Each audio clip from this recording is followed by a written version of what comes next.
आज हम चल रहे हैं वो जानने और समझने। आप सब जानते हैं कि भारत पर अंग्रेजों का शासन था, उसी के साथ भारत में बहुत सारी देसी रियासतें भी थी, राजा महाराजा भी थे, तो इन्हें देसी रियासतें कहा जाता था या रजवाड़े कहा जाता था। तो भारत में आजादी के समय 565 देसी रियासतें थी। ये रियासतें वो थी जिन पर राजा महाराजा रूल करते थे, लेकिन हेड ऑफ द स्टेट किसे मानते थे? ब्रिटिश गवर्नमेंट को। ये एरिया जो 565 देसी रियासतें हैं, ये डायरेक्टली अंग्रेजी शासन के अधीन नहीं थी। ये अंग्रेजी शासन की स्वायत्तता को स्वीकार करते थे, लेकिन ये अपने क्षेत्र पर खुद रूल करते थे। तो इन्हें क्या कहा जाता था? प्रिंसली स्टेट्स या रजवाड़े। क्या कहा जाता था? रजवाड़े। ठीक है, तो ये सारे थे। अंग्रेज जाने लगे तो उन्होंने भारत को विखंडित करने के लिए, भारत को टुकड़े टुकड़े करने के लिए एक नीति और एक शब्द का प्रयोग किया कि भारत आजाद हो रहा है, रजवाड़े भी आजाद हो रहे हैं। रजवाड़े चाहे तो वो भारत में अपना विलय कर सकते हैं, चाहे तो पाकिस्तान में अपने आप को विलीन कर सकते हैं, और चाहे तो स्वतंत्र भी रह सकते हैं। इन शब्दों के प्रयोग ने इन रजवाड़ों के अंदर एक अहम की भावना पैदा कर दी कि अब तो हम आजाद हो सकते हैं। लेकिन इनमें रहने वाली जनता किसके प्रति अपने आप को समर्पित कर चुकी थी? भारत के प्रति अपने आप को समर्पित कर चुकी, भारत के राष्ट्र निर्माताओं के प्रति अपने आप को समर्पित कर चुकी थी। इन राजा महाराजाओं के प्रति अपने आप को समर्पित नहीं देख रही थी। इस चीज को ध्यान में रखते हुए भारत के राष्ट्र निर्माता इस बात को समझ गए कि अंग्रेजों ने ये जो शब्द प्रयोग किए हैं ना, ये भारत के टुकड़े टुकड़े करने के लिए उन्होंने शब्द के प्रयोग किए। इसके माध्यम से वो भारत को छिन्न भिन्न करना चाहते हैं। वो क्या चाहते हैं? भारत को छिन्न भिन्न करना चाहते हैं, जिससे कि भारत विभाजित हो जाए। लेकिन कहते हैं ना, होई हुई जो राम रचि राखा, होना वही है जो प्रभु श्री राम ने लिख दिया है, वो बदल नहीं सकता। फिर सरदार वल्लभ भाई पटेल साहब को यह जिम्मेदारी मिलती है भारत के एकीकरण की, और वो इस जिम्मेदारी को अपने कंधों पर उठाते हैं, और फिर वो अपनी राजनीतिक चपलता से इस देश के एकीकरण को सार्थक बनाते हैं। आज जो आपको ये भारत कश्मीर से लेकर कन्याकुमारी तक दिखता है एकजुट, ये उन्हीं की कृपा है, ये उनकी कूटनीति, ये उनकी राजनीति की कृपा है कि आज भारत एकजुट है। तो आइए इसी को विस्तार पूर्वक समझते हैं कि रजवाड़ों का विलय भारत में कैसे हुआ और किन रजवाड़ों के विलय में भारत को समस्याओं का सामना करना पड़ा। तो चलिए विस्तार से समझते हैं। ब्रिटिश इंडिया दो हिस्सों में था। ब्रिटिश इंडिया दो हिस्सों में था, अंडरलाइन कर। एक हिस्से में ब्रिटिश प्रभुत्व वाले भारतीय प्रांत थे, मतलब जिन पर डायरेक्टली ब्रिटिश गवर्नमेंट रूल करती थी। तो दूसरे हिस्से में देसी रजवाड़े, ब्रिटिश प्रभुत्व वाले भारतीय प्रांतों पर अंग्रेज सरकार का सीधा नियंत्रण था। दूसरी तरफ छोटे बड़े आकार के कुछ और राज्य थे, इन्हें रजवाड़ा कहा जाता था। रजवाड़ों पर राजाओं का शासन था। राजाओं ने ब्रिटिश राज की अधीनता या कहें कि सर्वोच्च सत्ता स्वीकार कर रखी थी, और इसके अंतर्गत वे अपने राज्य के घरेलू मामलों का शासन चलाते थे। अंग्रेजी प्रभुत्व के अंतर्गत आने वाले भारतीय साम्राज्य के 1/3 हिस्से में रजवाड़े कायम थे। प्रत्येक 4 भारतीयों में से एक न किसी रजवाड़े की प्रजा था। तो मतलब भारत के एक बहुत बड़े भूभाग पर रजवाड़ों का आधिपत्य था। ये मानचित्र आपको दिखाता है भारत पे, ये जो पीला वाला क्षेत्र है इस पर डायरेक्टली ब्रिटिश गवर्नमेंट रूल कर रही है। रियासतें और रजवाड़े वो हैं, मतलब ये नीले कलर के जो मानचित्र में आपको चित्र दिखाई पड़ रहे हैं, इन पर कौन रूल कर रहा है? इन पर रजवाड़े रूल कर रहे हैं। ठीक है, समस्या क्या थी? समस्या भाई, आप समस्या बिना समाधान तो नहीं होता ना। जब तक बीमार नहीं पड़ोगे तब तक डॉक्टर के पास तो नहीं जाओगे ना, कि बेवजह ही डॉक्टर के पास चले जाते हो। जाने का शौक है? है तुम्हें शौक है तुम्हें, तुम इस बात को स्वीकार करो। आजादी के तुरंत पहले अंग्रेजी शासन ने घोषणा की, अंडरलाइन करना ये बात, अंग्रेजी शासन ने घोषणा की कि भारत पर ब्रिटिश प्रभुत्व के साथ ही रजवाड़ों पर भी ब्रिटिश अधीनता से आजाद हो जाएंगे। इसका मतलब यह था कि सभी रजवाड़ों की संख्या 565 थी। कितनी थी? 565। ये आता है ब्रिटिश राज की समाप्ति के साथ ही कानूनी तौर पर आजाद हो जाएंगे। अंग्रेजी राज का नजरिया यह था कि रजवाड़े अपनी मर्जी से चाहें तो भारत या, अंडरलाइन करना, भारत या पाकिस्तान में शामिल हो जाएं या फिर अपना स्वतंत्र अस्तित्व बनाए रखें। भारत अथवा पाकिस्तान में शामिल होने या स्वतंत्र हैसियत बनाए रखने का फैसला रजवाड़ों की प्रजा को नहीं करना था। यह फैसला लेने का अधिकार राजाओं को दिया गया था। यह अपने आप में बड़ी गंभीर समस्या थी और इससे अखंड भारत के अस्तित्व पर ही खतरा मंडरा रहा था। समझ में आई बात? तो इस समस्या ने, अंग्रेजों की इस चाल ने भारत के अस्तित्व पर ही खतरा कर दिया था। भारत की अखंडता पर ही प्रश्न चिन्ह खड़ा कर दिया था। उन्होंने भारत की आजादी के साथ ये घोषणा कर दी कि अगर रजवाड़े चाहें तो ये अपने आप को भी आजाद रख सकते हैं।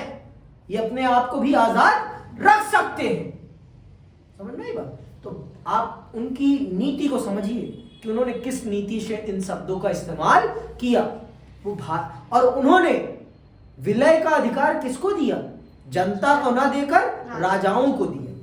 और कौन सा राजा है जो अपनी सत्ता छोड़ना चाहेगा? आप चाहोगे कि आप अर्श से फर्श पर आ जाओ? पूरी जनता जो आपके घुटने तले दबी पड़ी है, आप चाहोगे कि वो आपकी माई बाप बन जाए? लोकतंत्र में तो जनता ही माई बाप होती है, चुनाव के समय ही, लेकिन होती तो है ना। 10 दिन के लिए ही माई बाप है, लेकिन है तो नेताजी उनके पांव तो चाटते हैं, लेकिन राजा साहब तो नहीं चाटते ना। राजा साहब तो कदापि नहीं चाटेंगे, किसी भी परिस्थिति में नहीं चाटेंगे, चाहे कुछ भी हो जाए।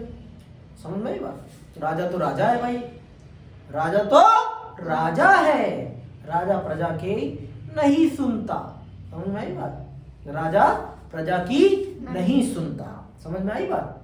तो इस बात को समझिए आप। तो किस दृष्टिकोण से अंग्रेजों ने इन शब्दों का प्रयोग किया? क्योंकि वो भारत को एकजुट नहीं देखना चाहते थे। सीधा उनका उद्देश्य हमें स्पष्ट दिखाई पड़ रहा है कि वो क्या चाहते थे। वो भारत को एकजुट तो नहीं देखना चाहते थे। उनके दृष्टिकोण में भारत की एकजुटता खटकती थी, क्योंकि वो जानते थे कि अगर ये एकजुट रह गया देश, तो ये हमने जो चोरी करके कमाई करी है, ये मेहनत से हमसे वापस ले लेंगे। बहुत मेहनती कौम है भारतीय, बस अपने लिए मेहनत करना नहीं जानती, दूसरों के लिए मेहनत करना, अपने आप को खटाना बहुत अच्छे से जानती है। ये थोड़ी सी दिक्कत है हम लोगों की। तो आइए आगे सुनते हैं। तो ये समस्या थी। समस्या ने जल्द ही अपने तेवर दिखाने शुरू की। सबसे पहले त्रावणकोर के राजा ने अपने राज्य को आजाद रखने की घोषणा की। अगले दिन हैदराबाद के निजाम ने ऐसी घोषणा की। कुछ शासक मसलन भोपाल के नवाब संविधान सभा में शामिल नहीं होना चाहते थे।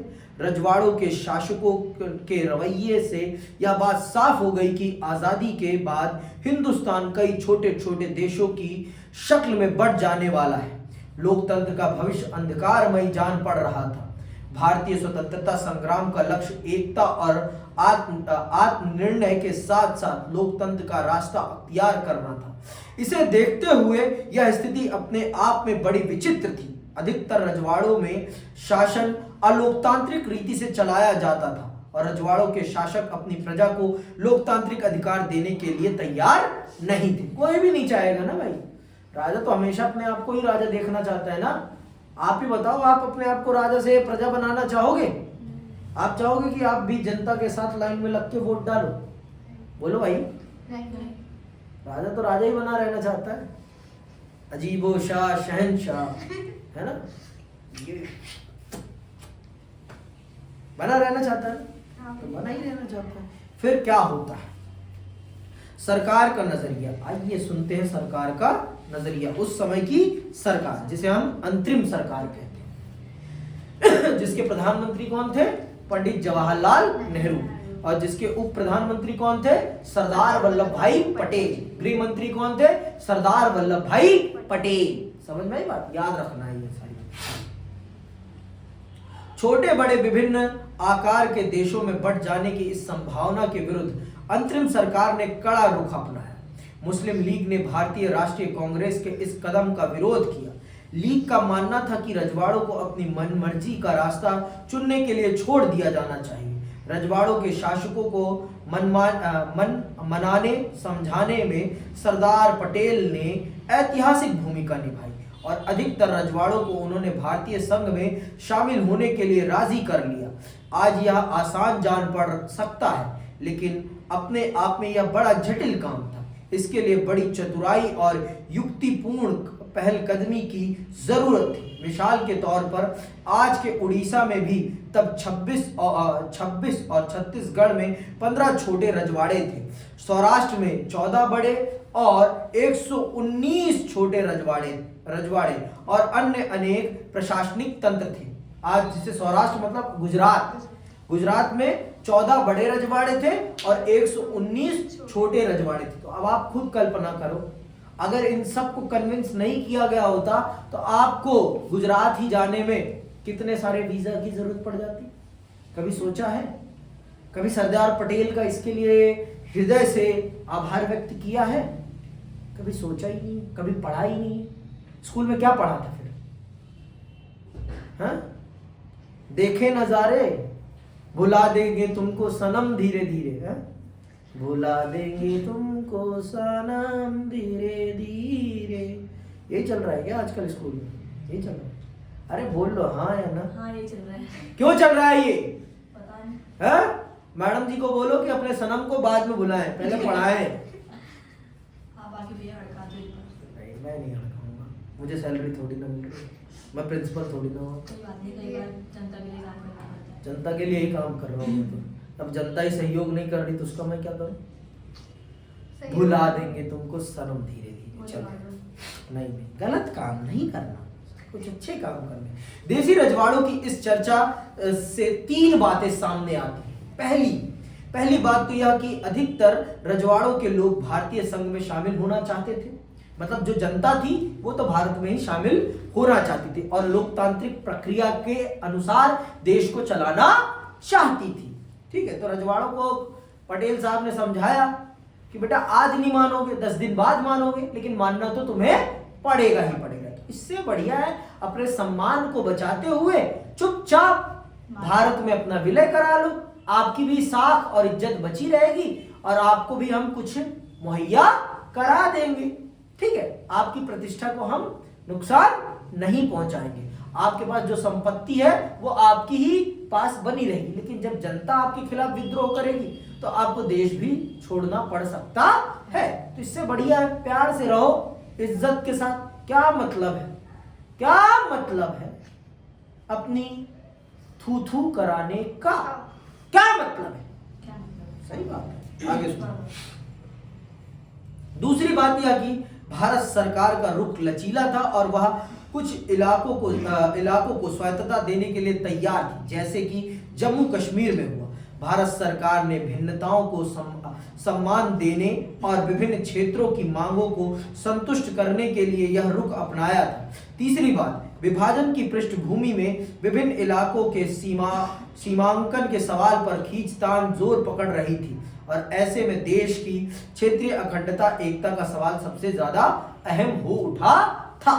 तो जब विभाजन हुआ तो लोगों ने देख लिया कि कितनी काटमाड़ होती है, तो इसीलिए आधे से ज्यादा रजवाड़े तो चुपचाप मान गए कि अगर जनता के खिलाफ गए ना बाबा तो जनता खूब कूटेगी। ये जो हमारी राजशाही हवेलियां है ना, ये उड़ जाएंगी। वो भी इस बात को समझ गए थे, इस बात को भी समझ गए थे आपके राजा रजवाड़े। ठीक है, शांतिपूर्ण बातचीत के जरिए लगभग सभी रजवाड़े जिनकी सीमाएं आजाद हिंदुस्तान की नई सीमाओं से मिलती थी, 15 अगस्त 1947 से पहले ही भारतीय संघ में शामिल हो गए। अधिकतर रजवाड़ों के शासकों ने भारतीय संघ में अपने विलय के एक सहमति पत्र पर हस्ताक्षर किए। इस सहमति पत्र को इंस्ट्रूमेंट ऑफ एक्सेशन कहा जाता है। इस पर हस्ताक्षर का अर्थ था कि रजवाड़े भारतीय संघ का अंग बनने के लिए सहमत हैं। जूनागढ़, हैदराबाद, कश्मीर और मणिपुर की रियासतों का विलय बाकियों की तुलना में थोड़ा कठिन साबित हुआ। इस अध्याय में हम हैदराबाद और मणिपुर की रियासतों के विलय के मामले पर गौर करेंगे। कश्मीर के विलय के बारे में आप अध्याय 8 में पढ़ेंगे। ठीक है, तो आइए हैदराबाद के बारे में पढ़ते हैं कि भारत में हैदराबाद का विलय कैसे हुआ। तो आप भारत का मानचित्र देखेंगे तो आपको पता चलेगा कि हैदराबाद एक लैंडलॉक्ड स्टेट है। हैदराबाद प्रेसिडेंसी एक लैंडलॉक है, तो वो पाकिस्तान में तो जा ही नहीं सकती थी। नवाब साहब मुसलमान थे, वो चाहते थे अपने आप को पाकिस्तान में ले जाना, लेकिन ले जाना तो संभव नहीं था ना। कैसे काटते इतना बड़ा क्षेत्र? काट पाते? कोई बकरा तो था नहीं, भैंसा भी नहीं था, हाँ, कि काट के ले गए खा लिया, संभव ही नहीं था। तो फिर क्या होता है, सुनिएगा हैदराबाद का विलय भारत में कैसे होता है। नवाब साहब बहुत उद्दंड मचाते हैं, वहां रहने वाली हिंदू जनता को प्रताड़ित करते हैं, रजाकारों से मरवाते हैं उनको, वहां रहने वाली महिलाओं का बलात्कार करवाते हैं। कौन? नवाब साहब अपनी कौन सी सेना से? रजाकार सेना से। सुनना ध्यान से।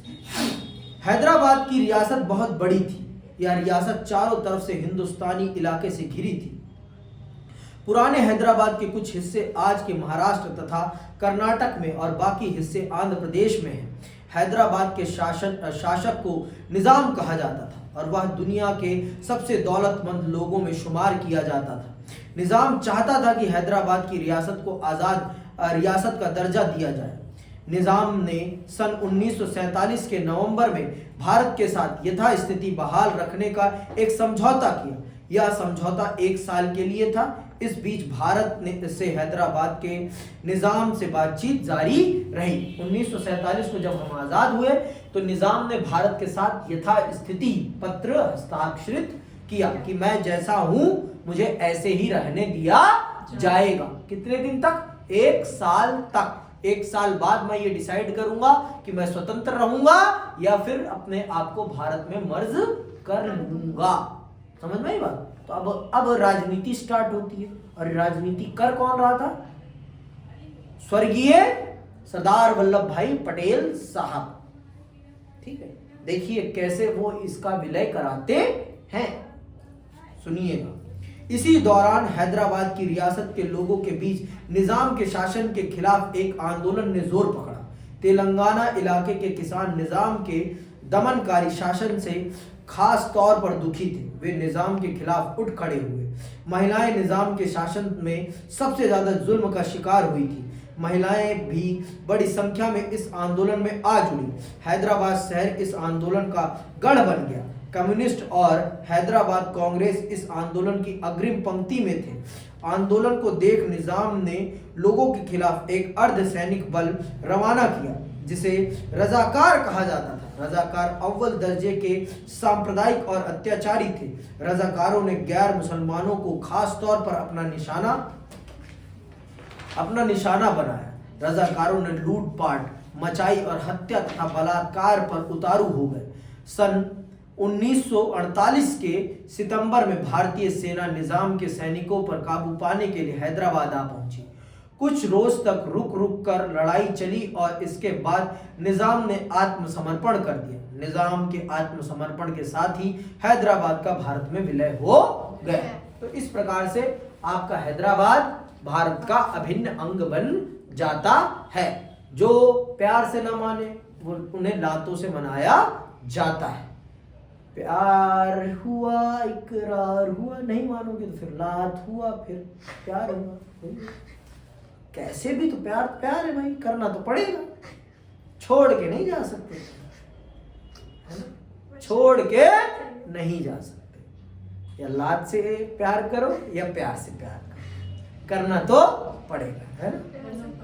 ऊपर जाओ, सीधी बात, नो बकवास। अब आते हैं मणिपुर। मणिपुर आज भी आपको बड़े कॉन्फ्लिक्ट में है। नाम सुन रहे हैं आप सब न्यूज रूम में, है ना? मणिपुर याद नहीं आया? अभी जहाँ कॉन्फ्लिक्ट चल रहा है, मणिपुर जहाँ पर जनजातीय हिंसाएं हो रही हैं, सुनिएगा। आजादी के चंद रोज पहले मणिपुर के महाराजा बोधचंद सिंह ने भारत सरकार के साथ भारतीय संघ में अपनी रियासत के विलय के लिए सहमति पत्र पर हस्ताक्षर किए थे। इसकी एवज में उन्होंने एक आश्वासन दिया गया था कि मणिपुर की आंतरिक स्वायत्तता बरकरार रहेगी। मतलब हम इंटरनल मैटर्स में आपके नहीं बोलेंगे। किसने ये उन्हें आश्वासन दिया था? भारत सरकार ने उन्हें ये आश्वासन दिया था कि हम आपके इंटरनल मैटर्स में नहीं बोलेंगे, इंटरनल मैटर्स आप खुद संभालेंगे। ठीक है, इसकी एवज में उन्हें यह आश्वासन दिया गया था कि मणिपुर की आंतरिक स्वायत्तता बरकरार रहेगी। जनमत के दबाव में महाराजा ने 1948 के जून में चुनाव कराया और इस चुनाव के फलस्वरूप मणिपुर की रियासत में सार्वभौमिक जनतंत्र कायम हुआ। मणिपुर भारत का पहला भाग है जहां सार्वभौमिक वयस्क मताधिकार के सिद्धांत को अपनाकर चुनाव हुए। तो भारत में सबसे पहले यूनिवर्सल अडल्ट फ्रेंचाइजी के अंतर्गत चुनाव कहां हुए हैं? मणिपुर में। ये एक नंबर का बहुत अद्भुत प्रश्न बनता है, तो ये याद रखना है आपको। आगे सुनिए, तो यहाँ चुनाव होते हैं, फिर चुनाव के बाद क्या होता है सुनिए। मणिपुर की विधानसभा में भारत के विलय के सवाल पर गहरे मतभेद थे। मणिपुर की कांग्रेस चाहती थी कि इस रियासत को भारत में मिला दिया जाए, जबकि दूसरी राजनीतिक पार्टियां इसके खिलाफ थी। मणिपुर की निर्वाचित विधानसभा से परामर्श किए बगैर भारत सरकार ने महाराजा पर दबाव डाला कि वे भारतीय संघ में शामिल होने के समझौते पर हस्ताक्षर कर दें। भारत सरकार को इसमें सफलता मिली। मणिपुर में इस कदम को लेकर लोगों में क्रोध और नाराजगी के भाव पैदा हुए। इसका असर आज तक देखा जा सकता है। आज भी इसका आप असर देख रही हैं कि मणिपुर आज भी कॉन्फ्लिक्ट में है। तो आज की क्लास में आपने ये समझा कि रजवाड़ों का विलय भारत में किस प्रकार हुआ। भारत की ये जो आपको आज अखंडता दिखाई पड़ती है, ये जो आपको भारत इतना सुंदर दिखाई पड़ता है, इस भारत को सुंदर बनाने में इस देश के राष्ट्र निर्माताओं ने कितने पापड़ बेले हैं। उनके इस योगदान को हमें नहीं भुलाना चाहिए और सदैव ये याद रखना चाहिए कि उन्होंने कितनी मेहनत से इस देश को बनाया है। तो हमें इस बात का ध्यान रखना है, हम सबकी ये प्राथमिक जिम्मेदारी है कि हम सब इस एकता को, इस भाईचारे को, इस सुदृढ़ता को बर्बाद ना करें और इस भारत को ऐसे ही एकजुट बनाए रखें। समझ में आई बात? 565 देसी रियासतों को एकजुट करके एक सूत्र में बांधना कोई छोटी बात नहीं है, बहुत बड़ी बात है बेटा, बहुत ही बड़ी बात। इस बात को समझिए। अगर आज आप नहीं समझ रहे हैं तो आपके लिए बहुत दुर्भाग्य की बात है। आप इस बात को समझिए, जानिए और यकीन के साथ इस देश में एकता को और प्रेम को आगे बढ़ाइए।